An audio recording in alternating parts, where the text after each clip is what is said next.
Board കണ്ട് അച്ഛൻ ആ ബോർഡിന്റെ താഴെ നിൽക്കുമ്പോണ്ടല്ലോ എന്റെ ഹൃദയം നുറുങ്ങാണ്. ഞാൻ കോൺഗ്രസ് നേതാവിന്റെ മകളാണ് വയനാട്ടിലെ. ഞാൻ ഭ്രാന്തിയല്ല, ജിസ്മോൾ ഞാനാണ്. എനിക്ക് വേഷം കെട്ടി ഞാനൊരു രാഷ്ട്രീയ പാർട്ടിയുടെ വക്താവല്ല. എന്റെ അച്ഛൻ മാന്യമായിട്ട് രാജിവെച്ച ഒരാളാണ് ടി നാണു മാസ്റ്റർ, വയനാട് ജില്ലാ കോൺഗ്രസ് നേതാവ്. അവരുടെ മകളാണ് ഞാൻ. ഹൈക്കോടതി അഭിഭാഷക 20 വർഷമായിട്ട് ആ അച്ഛൻ അവിടെ നിൽക്കുന്ന കണ്ടപ്പോ എന്റെ അച്ഛൻ എന്റെ നാട്ടിൽ ഒരു ബോർഡ് വെച്ചിട്ടുണ്ടായിരുന്നു. എത്ര പ്രതീക്ഷയോടെ B A L L M പഠിപ്പിച്ച ആ കുട്ടിയെ വിട്ടിട്ട് ആ അച്ഛൻ ഇരിക്കുന്ന നോക്കിയ ബോർഡിന്റെ താഴെ. നിങ്ങൾക്ക് ആർക്കും വിഷമമില്ലേ? എനിക്ക് പറയാനുള്ള ഒന്നേ ഉള്ളൂ, ഞാൻ ഭ്രാന്തിയായിട്ട് നിങ്ങൾ മുദ്ര കുത്തിയാലും അഭിഭാഷക വന്ന് ശബ്ദം ഉയർത്തിയാലും നിങ്ങളുടെ സർട്ടിഫിക്കറ്റ് എനിക്ക് വേണ്ട. ഈ തന്റെ ഇടം ജിസ്മോൾക്ക് ഉണ്ടാവണമായിരുന്നു. എന്നെ പരിചയപ്പെടാൻ ഒരു നിമിഷം പോലും ആ കുട്ടിക്ക് അനുവദിക്കാൻ പറ്റിയില്ലല്ലോ. ഞാനൊരു കമ്മ്യൂണിറ്റി ഹോം ഹൈക്കോടതിയിൽ അടുത്ത് നടത്തുന്നുണ്ട്. 20ഓളം ആത്മഹത്യ ഈ കേരളത്തിൽ ഇല്ലാതാക്കി. ഈ കോട്ടയം ജില്ല ആർപ്പൂക്കര പോലീസ് സ്റ്റേഷനിൽ അമേയ എന്ന് പറയുന്ന കുട്ടിയെ രക്ഷപ്പെടുത്തി കൊണ്ടുപോയ ഒരു അഭിഭാഷകയാണ് ഞാൻ. അവരുടെ ആത്മഹത്യക്ക് നിങ്ങൾ കൂടേണ്ടി വന്നേരെ.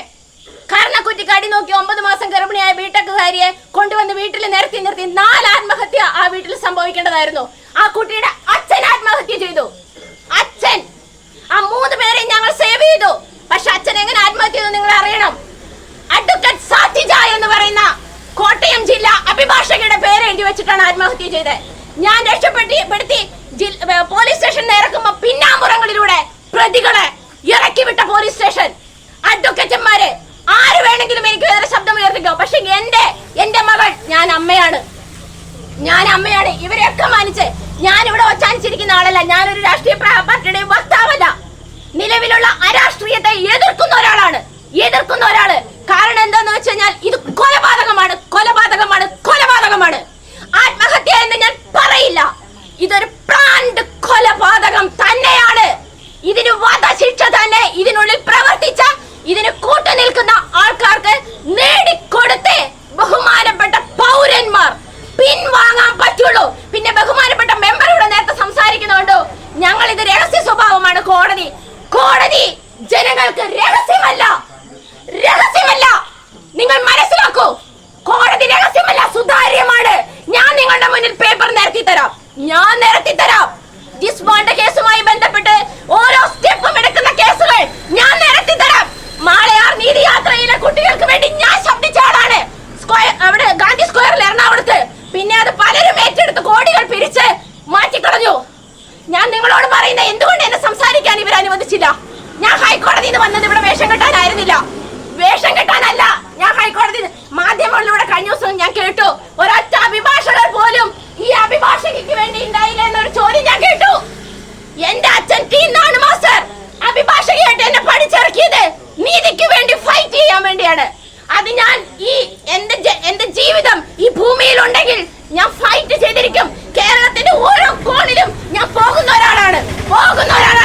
അത് രണ്ടും കെട്ട് നമുക്ക് ജീവിക്കാം.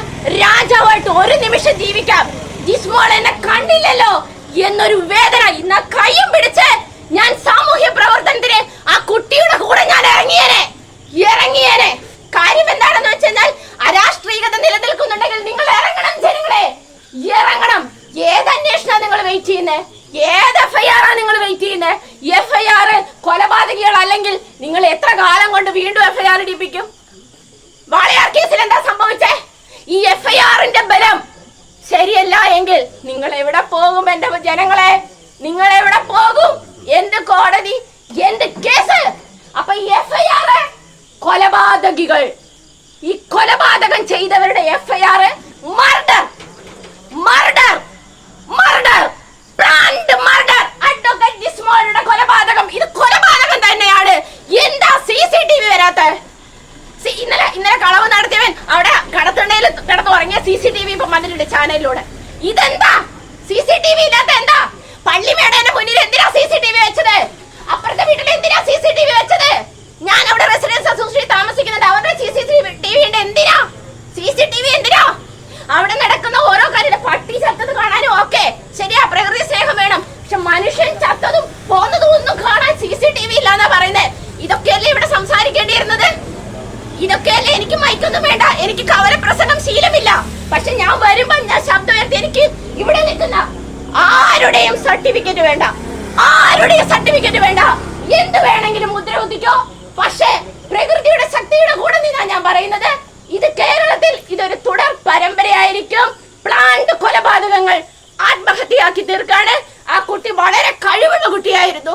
അതിന്റെ അസൂയയും ഈഗോയും മെയിൽ ഷോവനിസവും എല്ലാം ഇതിന്റെ അകത്ത് വന്നിട്ടുണ്ട്. ആ കുട്ടി ഇവിടുത്തെ പഞ്ചായത്ത് മെമ്പർ ആയിരുന്നു. കല്യാണത്തോടു കൂടി മെമ്പർ പദവി പോയി എന്നാ പറയുന്നത്. അപ്പൊ ഈ കല്യാണം എന്ന് പറയുന്ന പൂട്ടലാണ്. അപ്പൊ ഇനി കല്യാണം കഴിക്കണോ, സ്ത്രീകളും കുട്ടികളും രംഗത്തേക്ക് വരണോ, തെരുവിലേക്ക് ഇറങ്ങണോ എന്ന് നിങ്ങൾ തീരുമാനിക്കണമെന്ന് ഞാൻ ഇവിടുന്ന് പ്രഖ്യാപിച്ചിട്ട് പോവുകയാണ്. എന്റെ നീതി എന്റെ ഹൃദയത്തിൽ നിന്നാണ് ഞാൻ നിങ്ങളോട് സംസാരിക്കുന്നത്. അഡ്വക്കേറ്റ് ജിസ്മോളുടെ മർഡറിന് സംസാരിക്കാൻ ഹൈക്കോടതി അഭിഭാഷക അഡ്വക്കേറ്റ് സജിത താറ്റോട്ടാണ്. ഇനി ഒരു അഡ്വക്കേറ്റും വന്നിട്ടില്ല എന്ന് നിങ്ങൾ പറയരുത്. ഞാൻ നിങ്ങളുടെ കൂടെ ഉണ്ടാകും. ഇത് സംബന്ധമായി എന്തെങ്കിലും നിങ്ങൾ അനീതി കണ്ടാൽ ഞാൻ നിങ്ങളുടെ കൂടെ ഉണ്ടാകും. അനീതിയുടെ വശത്ത് ഞാൻ കൂടെ ഉണ്ടാകും എന്നൊരൊറ്റ വാഗ്ദാനമാണ്. സ്ത്രീകൾ ഇറങ്ങണം. സ്ത്രീകൾ വെറുതെ പൊതുവേദിയിൽ കയറിയിരുന്ന് ചേർന്നിരിക്കാനുള്ളതല്ല. രാഷ്ട്രീയം എന്ന് പറയുന്നത് തുല്യ ഉത്തരവാദിത്തമാണ്. തുല്യ ഉത്തരവാദിത്തമാണ് രാഷ്ട്രീയം. ഇവിടെ എത്ര സ്ത്രീകൾ സംസാരിച്ചു? ഇവിടെ എത്ര സ്ത്രീകൾ ഇതിൽ തന്നെ ഇല്ലേ ഉച്ചനീചത്വങ്ങൾ? അപ്പൊ വീട്ടിലെന്തായിരിക്കും അവസ്ഥ? ഞാനിത് പബ്ലിക്ക് ചോദിച്ചൊരു കാര്യമാണ്. അപ്പൊ ഇവര് ഭാര്യയെ സംസാരിക്കാൻ അനുവദിക്കാറുണ്ടോ? ഞാൻ ചോദിക്കും. ഞാനൊരു രാഷ്ട്രീയ പാർട്ടിയുടെ വക്താവല്ല. ഞാനിവിടെ വന്നിരുന്നത് അഡ്വക്കേറ്റ് സജിത. എനിക്ക് സംസാരിക്കാൻ അവസരം, ജിസ്മോളിന് വേണ്ടി സംസാരിക്കാനാ വന്നേ. എനിക്ക് അവസരം തരാത്തത് തന്നെ എനിക്കിവിടെ മനസ്സിലായി. മെയിൽ ഷോവനിസം, ഇവിടെ തന്നെ ഈക്വാലിറ്റിയുടെ പ്രശ്നം വന്നു. അങ്ങനെയുള്ളവരെ എങ്ങനെയാ അഡ്വക്കേറ്റ് ജിസ്മോളെ കൊന്ന് കേസിനെ പറ്റി ഏറ്റെടുത്ത് നടത്തുക? എങ്ങനെ ഏറ്റെടുത്ത് നടത്തും? അപ്പൊ നിങ്ങളൊന്ന് ചിന്തിക്കുക. ഈ പഞ്ചായത്തിനെ കുറിച്ച് എനിക്ക് അഭിമാനമുണ്ട്. നിങ്ങൾ ഇത്രയും പേര് ഒന്നിച്ച് കൂടി നിന്ന് വന്നിട്ടുണ്ട്. അതുകൊണ്ട് ഇത് മുന്നോട്ട് കൊണ്ടേ ഞാൻ പറയാണ്. ആത്മഹത്യ എല്ലാരും പറഞ്ഞ പോലെ ഞാൻ ഒതുക്കില്ല. ഇത് കൊലപാതകം തന്നെയാണ്. ഇനിയെങ്കിലും ജനങ്ങൾ ഉണർന്ന് ഈ കൊലയാളികൾക്ക് FIR വീണില്ല എങ്കിൽ എന്തുകൊണ്ട് പോലീസ് സ്റ്റേഷനിൽ വരാതെ പോകുന്നില്ല? ഈ ജനക്കൂട്ടം അവിടെ പോയിരിക്കേ. ഒരു 10 പേര് നിരാഹാരം ഇരിക്കാൻ തയ്യാറാണോ FIR കൊലയാളികൾക്കിടാൻ? ഞാൻ നിൽക്കാം, നിങ്ങളോട് ഞാൻ നിൽക്കാം. എന്നാ മാത്രമേ ഇതിന് തീരുമാനം ഉണ്ടാവുള്ളൂ. അല്ലാതെ ഈ കവലപ്രസംഗം നടത്തിയിട്ട് അവിടെ ഇവിടെയും പോയി തെരുവിൽ പ്രസംഗിച്ചിട്ടൊന്നും ഒരു കാര്യമില്ല. FIR എന്താണ്? അതിനധിഷ്ഠിതമായ കോടതിയിലും പറ്റും. ജഡ്ജിനോട് പറഞ്ഞാൽ അതൊന്നും കേസ് മറിക്കാൻ പറ്റൂല. അങ്ങനെയാണ് ചേംബർ പ്രാക്ടീസ് നടത്താൻ പറ്റുമോ? ഇല്ല. ജഡ്ജി പറയും കോടതി തെളിവുകൊണ്ടിരുന്നേ പറയുള്ളൂ. അല്ലാതെ ജഡ്ജിനൊന്നും ഒരു കേസ് സെറ്റിലാക്കാനുള്ള പവറൊന്നുമില്ല. നേരത്തെ വക്കീല് പറഞ്ഞു, ഞാൻ എന്റെ ചേംബറിലേക്ക് വന്ന ജഡ്ജി തീരുമാനിക്കുമായിരുന്നു. ഒരിക്കലുമില്ല. ഞാൻ ഇഷ്ടം പോലെ കേസുകൾ ഡിസ്കസ് ചെയ്ത ഓപ്പൺ കോർട്ടിൽ മാത്രം.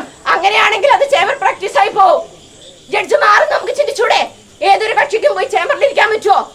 ഇല്ല. അഡ്വക്കേറ്റ് ആണെങ്കിലും ഡോക്ടർ ആണെങ്കിലും ഏതൊരു സിറ്റിസൺ ആണെങ്കിലും ഓപ്പൺ കോർട്ടിൽ FIRന്റെ ബലത്തിലാണ് കേസ് പോകുന്നത്. അപ്പൊ ഇതിനെ കുറിച്ച് ശരിയായ പഠിപ്പിക്കലാണ്. ഞാൻ ഇവർ വിളിച്ചപ്പോൾ തന്നെ ഞാൻ പറഞ്ഞാണ് ഞാൻ വരണോ വേണ്ടിയോ ഒരു 10,000 ആവർത്തി ചിന്തിച്ചിട്ടാണ് ഞാൻ ഇങ്ങോട്ട് ഇറങ്ങി പുറപ്പെട്ടെ. പക്ഷെ വന്നു കഴിഞ്ഞാൽ ഞാൻ സമയം വേസ്റ്റ് ആക്കില്ല. അപ്പൊ അച്ഛാ മാപ്പ് അച്ഛൻ സ്വപ്നം കാണുന്നുണ്ടാകും അല്ലേ? അച്ഛനല്ലേ? അല്ലേ? ജിസ്മോളുടെ അച്ഛനാരാ? അങ്ങോട്ട് പോയി. അപ്പൊ അവരോട് ഞാൻ മാപ്പ് ചോദിക്കുകയാണ്. കാരണം വെച്ചാല് എന്റെ പ്രവർത്തനങ്ങൾ ജിസ്മോൾ അറിഞ്ഞിരുന്നുവെങ്കിൽ ഹൈക്കോടതിയുടെ തൊട്ടടുത്ത് ഞാനൊരു വില്ല നടത്തുന്നുണ്ട്. അവൾക്ക് വന്ന് കിടക്കാമായിരുന്നു. കുഞ്ഞുങ്ങളെയും കൊണ്ട് വന്ന് കിടക്കാമായിരുന്നു. എന്റെ കൂടെ ഇറങ്ങാമായിരുന്നു. അത് അറിഞ്ഞില്ല എന്നുള്ളത് വലിയൊരു വിഷമ സന്ധി എനിക്ക് മനസ്സിലുണ്ട്. അപ്പൊ അതുകൊണ്ട് ആ ബോർഡ് നമുക്ക് വളരെ വളരെ വിഷമം എനിക്ക് തോന്നുന്നു. എന്റെ അച്ഛൻ എനിക്ക് വേണ്ടി അങ്ങനെ ഒരു ബോർഡ് എന്റെ വീട്ടിന് മുന്നിൽ വെച്ചപ്പോ എന്റെ അച്ഛനുണ്ടായിരുന്ന സ്വപ്നം, ആ കുട്ടിക്കുണ്ടായിരുന്ന സ്വപ്നം LLM ആണ്. BA LLM കാര്യമാണ് എന്നുള്ളത് അത് നിസ്സാരമായ ഒരു ഡിഗ്രി അല്ല. അപ്പൊ അങ്ങനെ ഒരു മാനസിക രോഗ കേന്ദ്രത്തിൽ പോയി വേഷം മാറി ഒരു കക്ഷിയെ രക്ഷപ്പെടുത്തി കൊണ്ടുവന്നിരുന്നു അഡ്വക്കേറ്റ് ജിസ്മോള്. സ്വന്തം ജീവിതത്തെ എസ്കേപ്പ് ചെയ്യാൻ ആ കുട്ടിക്ക് പറ്റിയില്ല എന്നുള്ളത് ഭയാനകമായ ഒരു അന്തരീക്ഷമാണ്. അതുകൊണ്ട് നിങ്ങൾ ദൈവത്തെ ഓർത്ത് ശരിയായ വഴിയിൽ ചിന്തിക്കുക, ശരിയായ വഴിയിലേക്ക് പോവുക. ഇത് കൊലപാതകമാണ്. ഈ ചാനലിലൂടെ ആത്മഹത്യ എന്ന് പറഞ്ഞുകൊണ്ടിരുന്ന ജനങ്ങൾ വിചാരിക്കും ഇത് ആത്മഹത്യയാണെന്ന്. ഇത് കൊലപാതകം തന്നെയാണെന്ന്. ജിസ്മോളുടേത് കൊലപാതകം തന്നെയാണ്. കാരണം ഇവിടെ ഒരു മെമ്പർ എന്നോട് ഇൻക്വസ്റ്റിൽ ഉണ്ടായിരുന്ന ഒരു ലേഡി ഇപ്പൊ എന്നോട് പറയുണ്ടായി, ജിസ്മോളുടെ പുറം നിറച്ചും പൊള്ളിയ പാടായിരുന്നു എന്ന്. നിങ്ങൾ ചിന്തിച്ചായിരുന്നു ഇതിനെ പറ്റിയിട്ട്? മുങ്ങി മരിക്കുന്ന ഒരു പെൺകുട്ടിയുടെ ദേഹത്ത് എങ്ങനെയാ പൊള്ളിയ പാട് മൊത്തം കാണുന്നേ? അത് ഫോട്ടോ എടുക്കാൻ പറയുമ്പോ പോലീസ് സമ്മതിച്ചില്ലാന്ന്. എങ്ങനെയുണ്ട്? എനിക്ക് കൂടുതലൊന്നും പറയാനില്ല. പുറം മുഴുവൻ പൊള്ളിയ പാടായിരുന്നു. പിന്നെ അച്ഛനോട് പറഞ്ഞിട്ട് ഒരു ഓഫീസ് ഓപ്പൺ ചെയ്യുന്ന സമയത്ത് മുറിഞ്ഞല്ലേ വന്നേ കുട്ടി. തീർച്ചയായിട്ടും കൊലപാതകം നടക്കൂലേ? അവൻ കൊല്ലാൻ വേണ്ടി ഇടിച്ചതല്ലേ എന്ന് അല്ലേ? അന്ന് ചാവാഞ്ഞതുകൊണ്ട് കുറച്ചും കൂടി ദിവസം ജീവിച്ചു. അപ്പൊ അവൻ കൊന്നു. അവനും അവന്റെ ടീമും കൊന്നത് തന്നെ കുട്ടീനെ. പുറത്ത് പൊള്ളിയ പാട് എന്ന് പറയുമ്പോ വെള്ളത്തിൽ വീണ ആൾക്കെങ്ങനെ പൊള്ളിയ പാട്? ഇനി ഇതിനെപ്പറ്റി എന്താ നമ്മൾ സംസാരിക്കാനുള്ളത്? ഞാൻ അവസാനമായിട്ട് നിങ്ങളോട് പറയണേ, ജിസ്മോളെ കൊന്നതാണ്. ജിസ്മോളെയും കുഞ്ഞുങ്ങളെ കൊന്നതാണ്. അഭിഭാഷകയെ കൊന്നു സമർത്ഥമായിട്ട്.